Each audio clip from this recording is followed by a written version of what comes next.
Senador Amy Marcos hindi na nakapagpigil. Binisto na ang mga plano dyan ng kanyang kamag-anak dyan sa Kongreso. Walang iba kung hindi si Tambi. Ito, panoorin natin.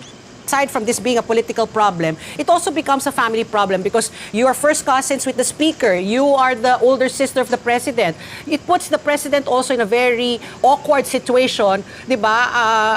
Tama. Talagang nilalagay sa alanganin si Presidente. Talagang hindi maganda to. Kasi unang-una, ayoko nga na yung mga kamag-anakan ang umupo nung mulat sa poll. Kaya lang, Yan na nga ang sinasabi natin. ang andyan na yan, talagang ang sabi Tambalos-los ka kasi talaga. ko ay kapatid ko mabait, hindi umaalma. Pero hindi naman yata tama na ganito, no? Dahil ang sagawa naman yata ang tignan. Ay sabi nga, hindi mo naman mapili ang kamag-anak mo.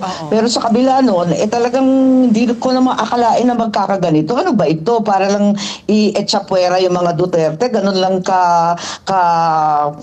darapalan ng power grab ngayon. Ang sagwa naman, talaga namang hayaan ng tao pumili. Hindi naman pwedeng braso-braso. Tapos kayo-kayo na lang ang pipili ng susunod. Parang power grab siya, wala siyang kinalaman sa economic provisions. Ipakita mo sa akin yung economic provisions na papaltan, suriin natin maigi, baka may mas madali at mas maayos na pamamaraan na hindi ka gagastos ng 14 billion na pwede namang ipambili na lang ng bigas o di kaya yung mga gasolina dyan sa Subic. Ako, ipamudmud sa mga driver natin. Ewan ko ba? So, Senator, is it itong People's Initiative? What is the rationale?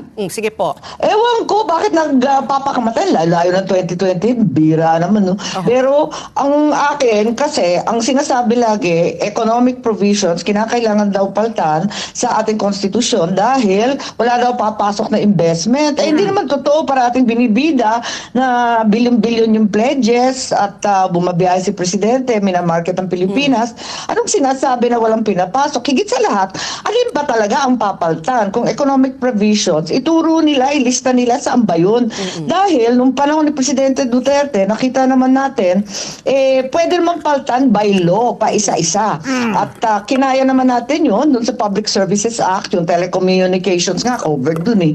Tapos yung retail trade, para yung maliliit na tindahan, pwede nang pumasok yung mga foreigner, at pati na rin yung hawak ko, yung Foreign Investments Act, para malawakang pinaltan yung pwedeng pasukan ng foreigner.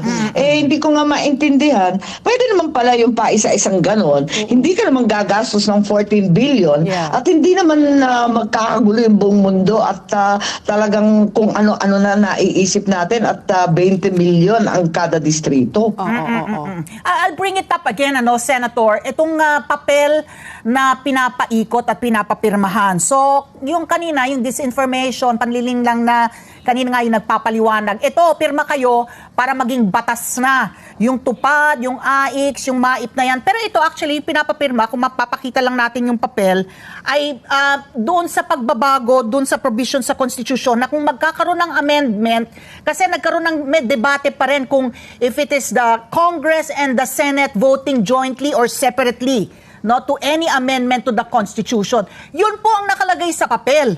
So, ang nakalagay din sa pinapapirmahan nila, voting jointly para malunod po ang boto at ang tinig ng Senado na 24 lang kayo, 24 kayo, vis-a-vis yung Tama more ba yung narinig ko? Power grabber daw at pinag-initan talaga niya mga Duterte. Nako, Tambi. Yung kamag-anak mo na mismo yung nagsasalita, parang itinakwil ka na bilang kadugo ni Amy Marcos. Ay, hindi naman siguro. Siguro, sinabi lang po kung ano po yung tama at mali at talagang kitang-kita na po ngayon. Kitang-kita na po ngayon mga nangyari. Akalain mo ba naman? Pera ng taong bayan, binudget po dyan para may sabatas po yung chat-chat. Ang dami pong pwedeng pagbudgetan yan eh. Grabe naman yung piperma tapos bibigyan mo ng ayuda. Hindi ba pwedeng ipaliwanag ng maayos sa taong bayan about dyan sa charter change na yan? Tapos, kung piperma ba o hindi. Hindi yung idaan sa ayuda, hindi ipapaliwanag kung para saan. Siyempre, yung mga mga kababayan po natin na talagang nangangailangan ng ayuda, aba, perma na lang, basta may ayuda, okay na. Ang ngayon, nako, si Amy Marcos talagang lumabas na ang pagiging atapang. Masyado ngang mabait si Pangulong Bongbong Marcos. Tahimik po hanggang ngayon. Tahimik pa rin sa mga issue. Di ko lang alam kung kinakausap na niya. Parang ang presidente natin ngayon ay si Tambaluslos na. Siya na yung laman ng balita. Siya na yung naghanap ng paraan kung paano yung gagawin dyan sa magiging batas, yung charter change na yan. Ngayon, yung mga supporter, karamihan po napapansin natin ngayon, yung supporter po ni Pangulong Bongbong Marcos at mga Duterte, minsan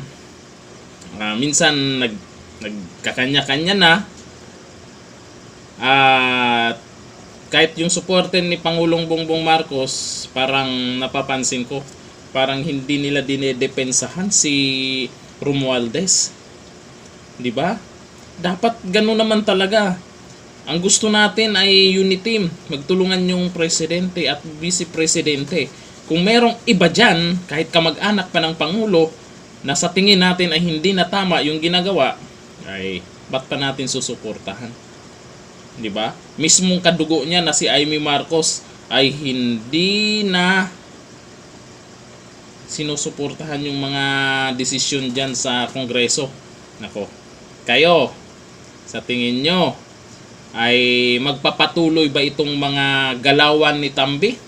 Comment down below. Hanggang dito lang. Thank you. Bye-bye.